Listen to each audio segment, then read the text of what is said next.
Safety Zoners, and we are back. As I said previously, in the month of June we're going to look at technology in the wider aspect of things. Now in the first video you would have looked at how bogging or dirty your mobile phone can get. Obviously at this time of the coronavirus, keeping on top of your hygiene is the number one priority, so making sure that items that you touch or can get dirty are kept clean, like a phone, like games controllers, is absolutely vital. But that's not the only bugs technology can get. They can contract malware, sort of malicious bugs that can harm the items you have. So today we're going to look at some of the things your items can get which can cause you harm.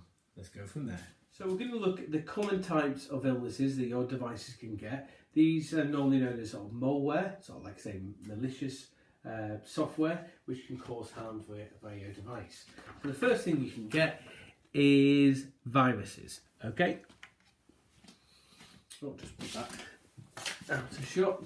Now, viruses is a type of software which can spread just through normal programs that you may download on a day.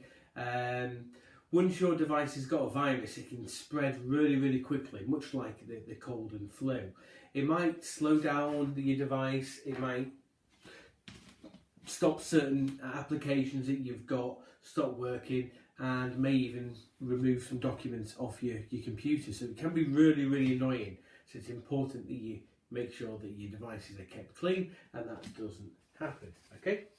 The next one I want to look at are worms. Okay.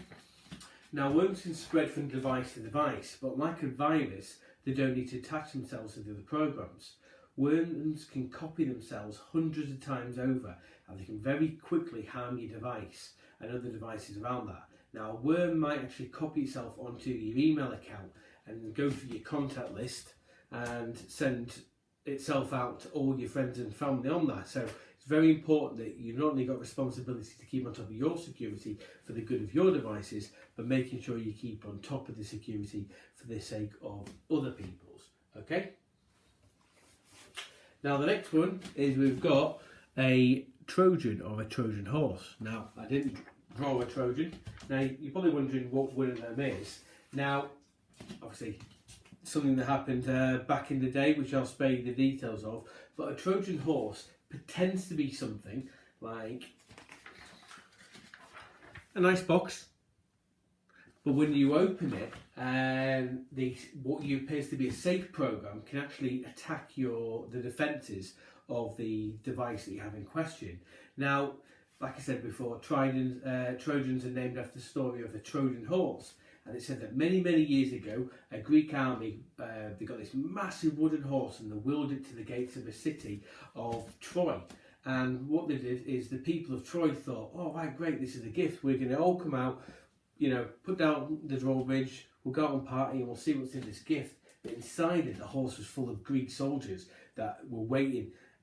So much like that, you think it's one thing, you let down your defences, and you let the viruses in the Trojan horse or the software there attack your device, and that's why it's named a Trojan. I'm not very good at drawing horses, so drew a box, but it works just the way. And this one we've got here is a spyware. You can see it's collected lots of passwords and email addresses. Now, spyware is software that installs itself into a device and it'll steal your personal information, like your passwords and your email addresses and anything else that you've got, date of birth and your bank details. Now, it often does it just by keeping a record of everything that the person has, which is key to it keeping logged inside your device. Now, some spyware can even use your webcam without your knowledge, so by making things a whole lot more secure, less secure, and you may have had things like your email address and date of birth, but can steal pictures of yourself and obviously other delicate items. So you need to be really careful around that. Okay, so you've learned about the type of malwares that you can get on the items, but how do you avoid a haptic? Well, first of all, don't open anything that you don't recognise. Unless you recognise the email address or you're expecting an email of that person to arrive on that time, If it looks too good to be true, don't open it. Okay.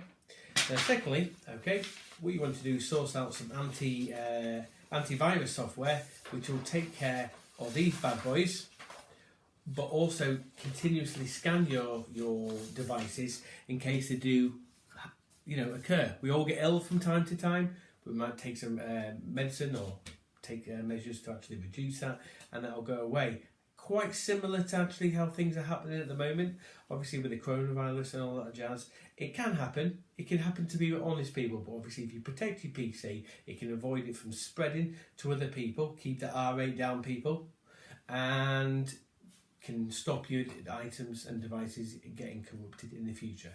So don't open something you don't recognise, and download trusty software that is of an antivirus. Okay, so we're going to leave that in your good hands. Stay safe and peace.